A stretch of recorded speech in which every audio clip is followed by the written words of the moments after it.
খুবই ভালো লাগছে আসলে, অনেকদিন পরে আবার এরকম একটা আয়োজন দেখতে পেরে, আসতে পেরে শৈশবকে মনে পড়ে যাচ্ছে, অনেক ভালো লাগছে। ছোটবেলায় ঘুড়ি উড়ানো হতো।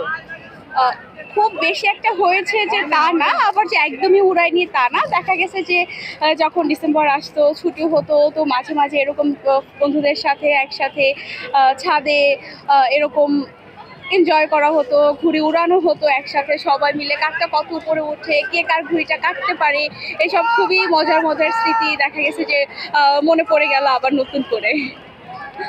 কয়টা ঘুড়ি কেটেছেন আজকে? আজকে আমি একটা উড়াতেই পারছি না এখন পর্যন্ত।